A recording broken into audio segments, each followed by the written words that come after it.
The thing that happened in Fukushima is that no one had any real information.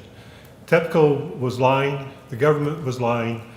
The thing about real-time monitoring is that it gives the power to the public. And the best power that came at Fukushima is the power to the people to understand where the radiation was happening. Now, God forbid that we ever have a nuclear accident, but the people deserve radiation monitoring. This is the first step in real defense in depth, which we've talked about many times. If California Edison chooses not to do this, we continue, several of the environmental groups, we plan to keep doing this ourselves. It is our hope that you will join with us, and the cities themselves and other environmental groups will get involved in this. And I know my time is up, I apologize, but one other thing. This is not the time to have a full discussion about this. So I suggest, as we did before when I was on the CEP panel, that we have a meeting, a special meeting, and we bring Sean Bonner here from Japan to talk about all the technical details of this. Thank you very much. Thank you very much. Hi, I'm Charles Langley with Public Watchdogs.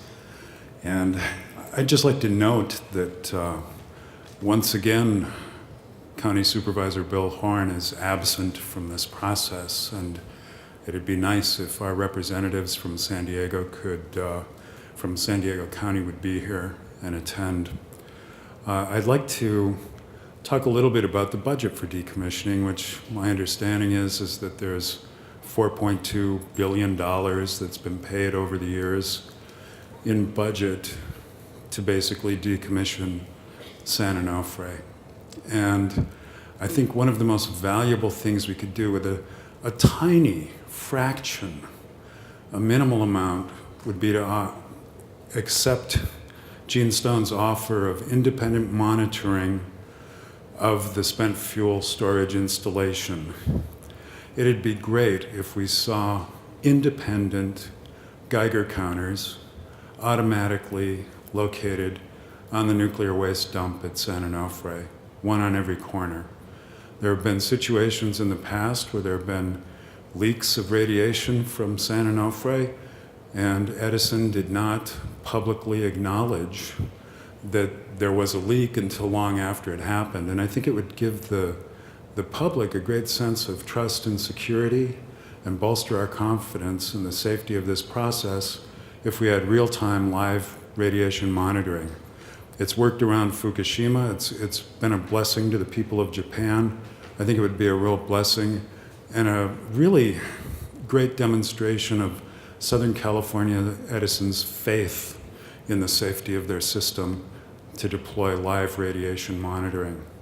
The other issue I'd like to talk about is perhaps as a potential topic in future community engagement panel meetings would be the issue of emergency planning and emergency response. In the event there was an incident, an accident at San Onofre, what is the plan? Can we evacuate? Is there an evacuation plan? How would we deal with it? And I was pleased to hear Donna Boston this evening talking about how her community is trained, that they actually have Geiger counters and know how to read them. I think that's critically important, and I was glad to hear it. So thank you very much. Thank you. Nina BABIARZ. Good evening. My name is Nina BABIARZ. I'm a board member of Public Watchdogs. Almost immediately following the 2012 abrupt closure of songs due to a radiation leak, Tom Palmisano started the emergency planning exemption application process using the mantra throughout the documentation, quote unquote, "The plant is closed, the risk is low." The emergency planning exemptions were granted, and 24 hours later, the emergency plan was changed. The Nuclear Regulatory Commission then directed FEMA, because of course the plant is closed and the risk is low, that quote unquote, if a radiological incident should occur, that FEMA is to stand down. FEMA then gave that same direction to FEMA Region 9, the Office of Emergency Services, and that's why we've got San Diego and Orange County Emergency Services dealing with an interjurisdictional plan that Donna Boston is talking about. So Donna, if that's the case, why are you not bringing that plan to this meeting for the public's awareness and reviewing the details? Because after all, the public has a right to know. Isn't this CEP the perfect forum for something of that nature? And I'd like to ask Mr. Horn, but Mr. Horn once again is not here.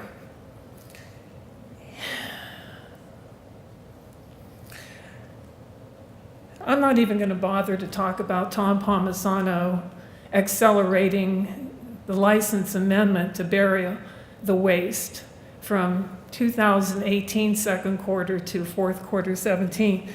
But I would like to know why Edison had to exempt its liability insurance if the risk is so low. If the risk is so low, why would Edison go to such lengths to reduce their own liability before starting the burial process and shifting that liability to the public? So now Edison has an opportunity, and you have an opportunity to do the right thing and a responsibility to clean up the mess that you've made here in our community. And it includes independent radiation monitoring. Edison's CEP may not be a decision-making body, but this community is. And we're going to continue to do independent radiation monitoring because history is watching us all. And I do have a postscript for you, Mr. Palmisano, and that is that the vast beauty of the ocean was not created to hide your engineering blunders and greed. Benaya Prima